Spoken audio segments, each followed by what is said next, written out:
So I use my skills in branding to raise awareness on autism. I'm a mother of 3 boys, 17, 13, and 11. And the last 2 are on the autism spectrum. They actually have multiple disabilities because both of them have epilepsy. The last one has autism and ADHD, epilepsy, and of course it affects their learning and so that means they're in special schools because of that. The middle one we've seen around is Andrew, who Andy Speaks is named after. I call him my teacher because it's raising him, that very first experience is what brought all this to life, the challenges I went through and everything.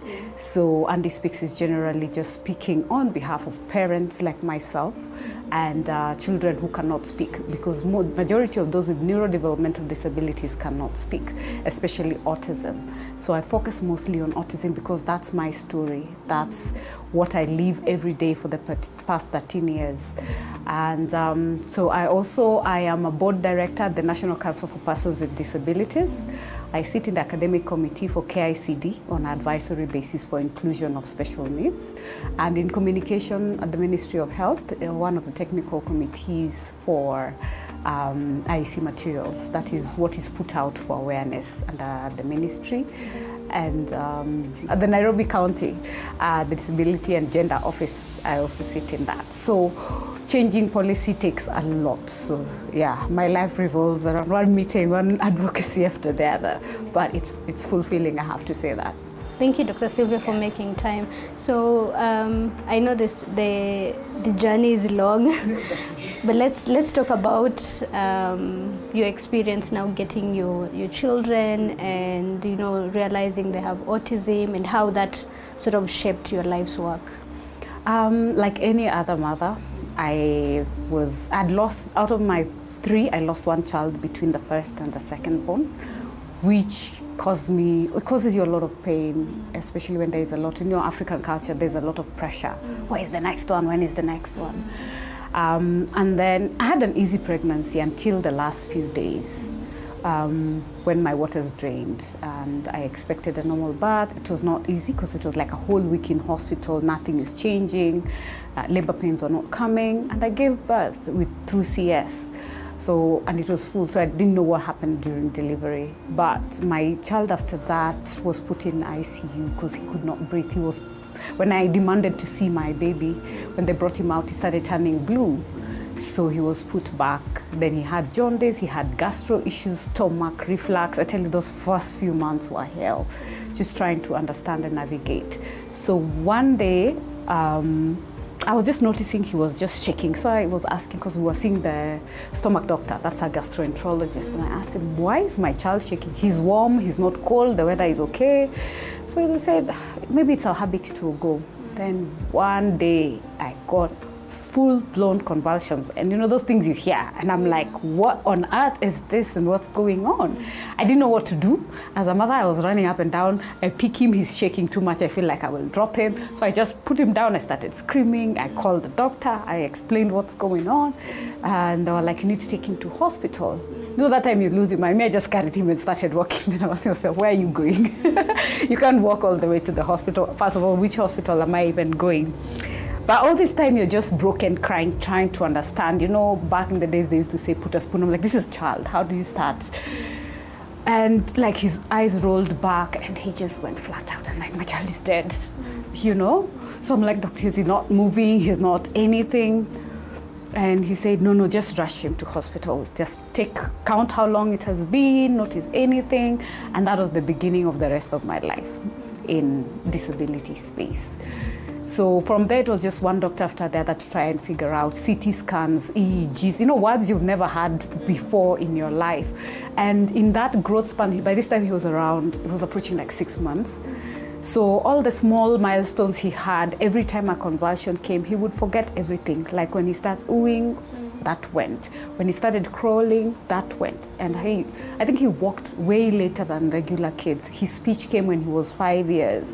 And I hadn't even noticed, because of focusing on all these early childhood challenges, that his neck control was not even there. It's my father who pointed it out to me. And I was like, what are you talking about? That's when I was like, actually, it is actually true. So after a while, when I was just seeing now the neurologist, because now it meant you have to keep seeing a neurologist, he was put on medication from that time.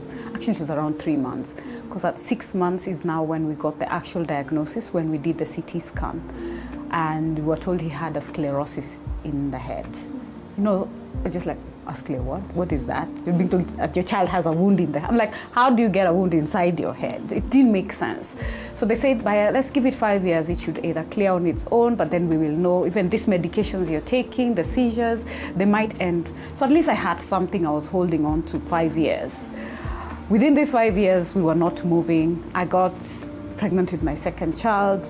We were having marital issues. It causes a strain, let me not lie to you. All these things cause a strain, because one of the other things become who in your family has this, you know, then where did it come from? And it builds some sort of resentment inside you, in all honesty, without saying out loud, because the strains that come raising that child after that always challenge you the more. Like the more they grow, the more there is to it.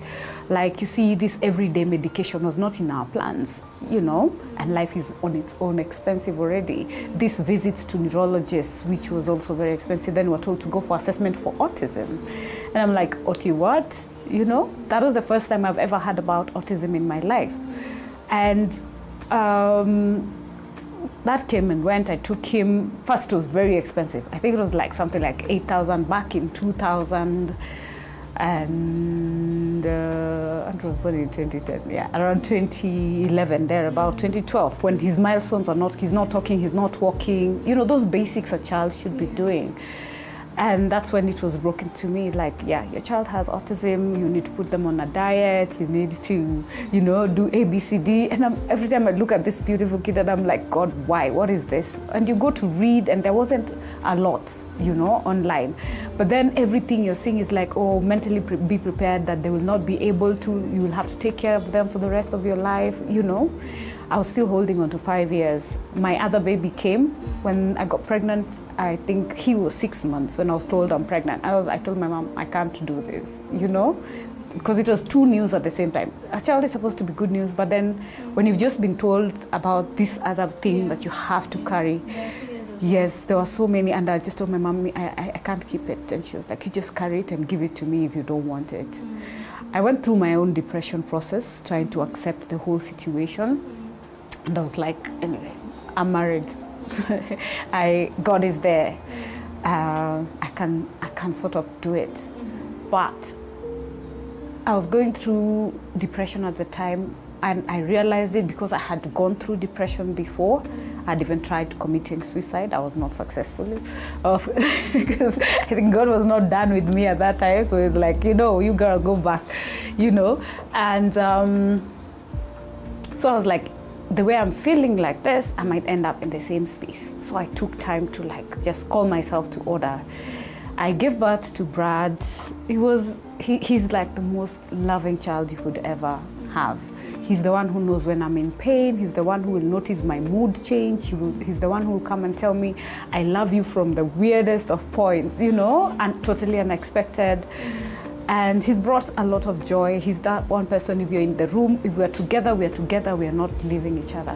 But sadly, like 2 weeks after I got him through CS, he's from 6 months was very difficult. I was just having pain, constant pain on medication. So then later we found out, because the pregnancy came too soon, the CS was opening. So by the time we were rushing him to the emergency cesarean, it was like, both of you would have died by tomorrow, you know? So I was like, okay, thank God. He also was in HDU because he was preterm. He also had jaundice. His milestones were not as bad. But you see, at that time, I'm focused so much on this child that I didn't even notice those things. And I remember when we were going for another assessment, and I was told, we need to check your other son. And I'm like, please don't go there. Like, let's just not go there. Because they were trying to explain it can be genetic. And I was still in denial. Part of me was still in denial, because that's one of the hardest things. I was like, you cannot tell me my other child also can be in this, you know, situation. And at this time, I was alone. My ex-husband and I separated when my child was 3 weeks old. That was final. So now I had to start life from zero. You were not noticing. There were all this Yeah. denial is when one did you thing. Notice The second, the third. Yes. Noticing it was always there, but the excuse I told myself was, Andrew is not walking, so of course Brad cannot be walking at the same speed because, you know, they're always together. He's not talking, there's no one to talk. Because you see, this time I'm starting life. I was homeless for a few days. I went stayed with my friend, went got a tiny place. I was having 1 meal a day. So you do not have time to think about that. You know, so it's not something that really hit me. So after that, when I went to the doctors and they said, I was told twice, and I said, no, my child is okay. I put him in a normal school because I wanted a normal child.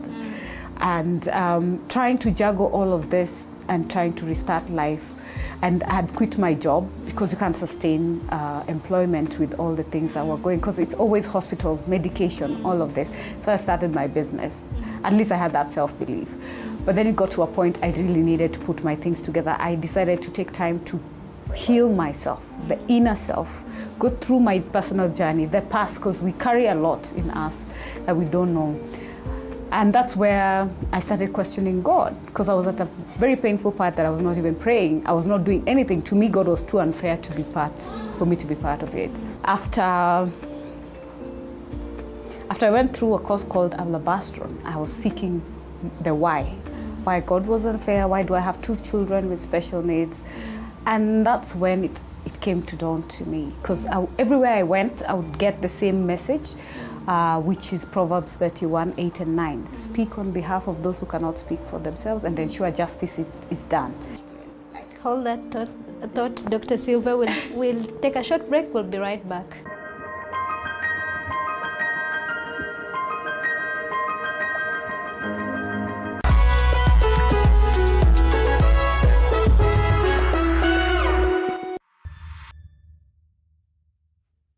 The news that matters the most is the one that hits close to home. When disasters strike, we are there to inform you. When the bullets are flying, we tell you who's shooting and why. Reporting on your victories, your health, your money, your security, your past, present, and future. We are interested in telling the stories of creativity, hard work, and resilience that you are known for. That is our job. This is my job. My name is Victor Muyakane, and it's my honor to bring you this news this way every Thursday night on the home of Untold Stories.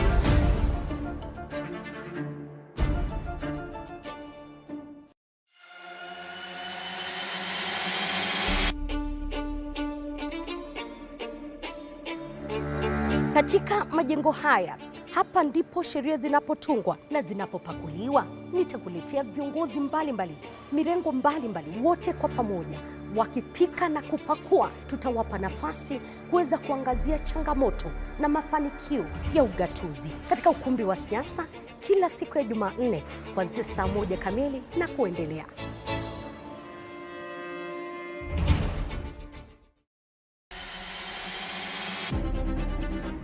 Toka eneo hili la Naivasha kwenye kaunti 032, gatuzi la Nakuru. Kutoka kaunti ya Elgeyo Marakwet, kaunti 028. Nikiripotia runinga ya TV47 kutoka kaunti ya Wajir. Nikiripotia TV47 kutoka kaunti ya Turukana. Kwa matukio yote yanayojiri katika kaunti hii 012. Kutoka kaunti nambari 1, kaunti ya Mombasa. Nikiripotia TV47 kutoka kaunti ya Lamu. Nikiripotia TV47 kutoka Kisii County. Nikiripotia TV47 kutoka kaunti ya Machakos. Kutoka kaunti hii ya Trans Nzoia. Kaunti 038. Kutoka gatuzi nambari 029, kaunti ya Nandi, chemichemi ya mabingwa. Nikiripotia TV47 kutoka kaunti ya Kakamega. Itakuwa nikiripotia runinga ya TV47 kutoka kaunti ya Bungoma. Jina langu ni Paula Munio. Willy Dennis Jiru. Fabian Kipet. Mimi ni Hashim Jimal. Mimi ni Kitio Mika Masai. John Then I removed him from there. Then the kids went back and he wanted to go back. But you see, he wouldn't notice that. But as a mother, that's the pain I was carrying, like, this is not happening to my child. So I put him back. Then this young girl comes to the net of the trampoline and is like, why is he so weird? You know? I'm like, what do you mean? You know, you can't even, you know, that time you're like, okay, Lord, give me the grace. And I took it upon myself to just tell her that, you know, not all kids are the same. He has challenges, he's just not weird, he has a different condition, but it takes all of you involving him for him to be able to be part of you. Either you hold his hand and jump with him, or you see he can't stand on his own, you guys jumping is what is making him enjoy the whole thing. And when I sat back, I was like, how do we change this view of they are weird and all? It was not the first instance. There's a time he had pain, he had pins in his shoe. I didn't know until the end of the day. So that pain of he has been walking with this all the whole day. And that's where now the word Andy Speaks came from. So the organization Andy Speaks for Special Needs Persons is named after that.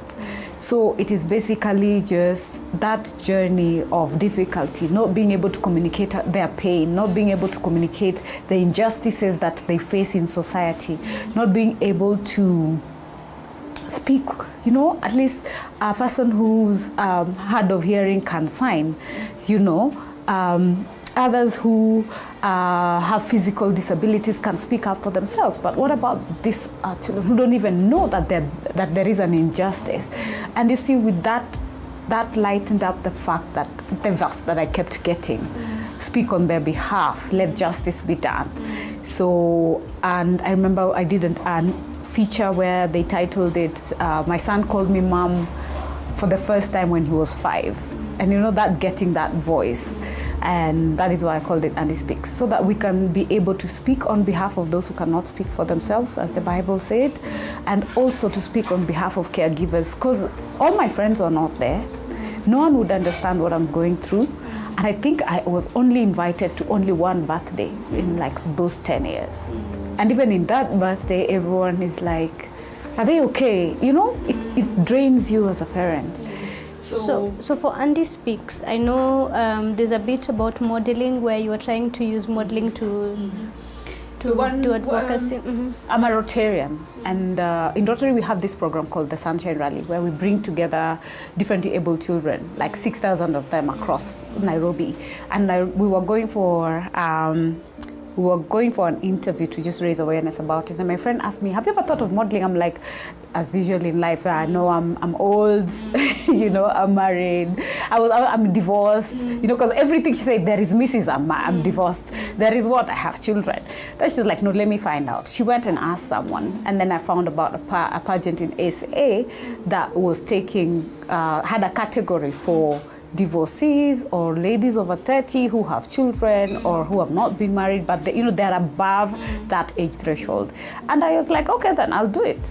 And in that line, the difference between the runway modeling and pageantry is the fact that you have to have a cause that you champion for. You have to have a purpose of what you are doing. And that is what helped me propel the message. So for me, I decided to put myself out there as a sacrifice, to share my story, use my children as a visual. Because sometimes if I come and tell you about autism, if you've never seen it in real life, it won't make sense to you, So I made that decision and decided I will go for this pageant. I will learn whatever it takes to be learned. Because I remember it was one of my childhood dreams that got crushed at 18. I was told I was short, So I wanted to go for Miss World. I was told, no, girl, you're short. So I packed that. So this was my opportunity to do two things: bring change and also to fulfill my own dream. And I went to South Africa for the first time. I came back with 19 awards and 3 titles. How we've structured Andy Speaks is in that, because there is the difference of I go one person, or I try and change the whole system so that everyone, even in the future, is able to gain. And that is what I went for, because I also engaged my mentors who have gone there before me, who are in the disability space. And I wanted long-lasting solutions. I know you have interesting programs in the Andy Speaks. Can you tell us some of those programs? In line with the policy, so our key areas is education, health, and social protection. Because if you look at when I was looking at my sister in the UK who has a child with Down syndrome, I see the way they are supported, and if I come back home, we are nowhere close to that. So from the research, like when I told you now I went to visit her after the funeral, I got to learn a few things, how I got to meet people who are there in the changing of the systems, and I picked a few things. So it starts with policy. So policy means in being involved in all matters public participation when it's being called for, because that's the point at which you will raise your concern. The sad reality is most of the times those things, because it doesn't matter to other people, they cut it off. But I made sure we created the Neurodigest platform, which is the program where we do advocacy and raise awareness. So, and under the Neurodigest, we also have the Ride for Autism Awareness Africa, which we have done in Kenya. We've done in Kenya, Ethiopia, Nigeria, and South Africa. Just bringing in other CBOs, training them how to do it, and they do it in those countries. Because the more we speak about it, the more we are, the louder we're going to be, and we'll be heard. So we've done 16 counties in 16 days. That is bicycle, 1,000 kilometers. That was the very first one we did in 2019 to raise awareness. That served as a benchmark to know what the challenges are. It was very shocking to know, like, out of like 20 doctors in a hospital, only 2 are aware of what autism is. Yet, these are the people we are depending on to help us in identifying, and supporting the kids. Apart from that, right in the homes, there was a lot of stigma. Because some parents, we could obviously see your child is autistic. You can imagine a mother telling you, it's okay, I know, but don't tell me, I won't tell my husband because I'm going to be left. So women are holding on to that opinion and the side effects of people knowing their children have actually a branded disability. They prefer being quiet and keeping them at home because of the stigma. So we've escalated the ride. We do it every year. This year we did 540 kilometers from Nairobi to Kilifi on bicycles. So we had 11 individuals cycling. Next year we're doing Nairobi to Garissa, another 540 kilometers. And every time we do it, what we're trying to also change is in our education system. We want special schools to have in-house therapy centers. All these things are advised from conversations with other parents, because we hold town halls through the Neurodigest. And there you can hear the pains of parents. I have to leave my work every time I have to take my child. We have people who've been told, you've maxed your leave, we have to let you go. So you have to choose your child or your job. And these are tough choices because you have to raise this child. 80% of us are single at that time. Okay, I'm lucky to have jumped the ship. Yes. But you see, those are the pains. And it made sense as to when I was asking myself why. Because I would not be able to know all these things if I had not experienced it. So God made me go through the tests so that I can have a testimonial today and to stand and also show other parents that it is possible. Embrace your child, do what you can, be able to understand the system, understand the challenges, because there is no space I have not gone to before I knew better. And be it school, be it nanny stories, be it health, sitting there for hours before you're being seen, your child having meltdowns. It has been a roller coaster. So apart from the ride, we have the Neurodigest, we have Nexus, which is now the setup. We renovate autism classes, give them the right education tools. Because there is one thing of being in a class and having the tools because they learn differently. The problem is we want them to learn our way instead of teaching them how to learn their way. Because they are audiovisual, they are kinetic learners, they're tactile learners. Our regular classes do not have that. So we just change the environment so it befits the students. Then we bring in a therapy center there so that we want it to be like the way other kids go for PE. Let it be part of their classwork so that they're able to just access it. Me as a parent, I'll benefit because I don't have to leave my work. My child does not have to leave school. So it's a win-win situation. And it's something that I'm still pushing for the Ministry of Education to see and for them to work together with the Ministry of Health. And at least those who are school going to have that service in class, no matter how small, let us have it integrated in that system. And then now the recent project that we have is the Special Needs Resource Hub. The Special Needs Resource Hub, that is a web portal, www.specialneedsresourcehub.org, We have explained what autism is, what interventions are there, the possible causes, just to raise awareness so that there are facts. Because before, I remember when I was Googling, I felt like my life was over. I won't lie to you. That's why it took me 9 years to accept my last born is autistic. 9. My child was 9 when I actually woke up, and I'm like, wait a minute, this child has been in the same class. Other kids in nursery come and go and leave him there. At a sports day when they were being awarded, like it was like, oh, 2 babies, then there is a big giant. You know, it was such a wake-up call. And like when he was doing the race for potato, he was doing so well, then he saw me. And the world was over. Mommy! I'm just like, oh my God, continue, you know? But that is just who he is. And that's where it hit me like, my child is different and there is nothing I can do about it. So Dr. Sylvia, unfortunately our time is running up. Where can people reach you, your organization, if they want to support, if they want to partner with you and stuff like that, and then give us a parting shot. Okay. Yeah. For support, we are on all social medias. We're currently running even a podcast to just share people's stories, to highlight the things that people go through. So we are Andy Speaks on Twitter, Andy Speaks and then number 4 at the end. On Instagram is Andy Speaks, the same. Facebook, we have a closed group for parents where they can open and share and discuss. We have the Resource Hub has its own page also, Special Needs Resource Hub, because on that web portal, you can find out about the schools you need, the doctors that you need, because most of the time you're told, see a neurologist, you've never heard who that is. See a psychiatrist, psychologist, all these people, we've put them together, explained to you who they are, what they are, the assistive devices, learning equipment that you need from home. We have an e-shop for that and where you can be able to get it there. So if you go there, a lot of the information is there. And we are pushing guys so that they are able to just access it and get educated and learn about the coexisting conditions. Like I said, with autism, there are other things that come with it. And you need to be aware so that you support your child best. So our website, our phone numbers, emails, all of them are there. We actually have a live chat to our WhatsApp number, which is 0734 635274. And even on my own pages, I respond to all my DMs, by the way. And I call you back if you cannot.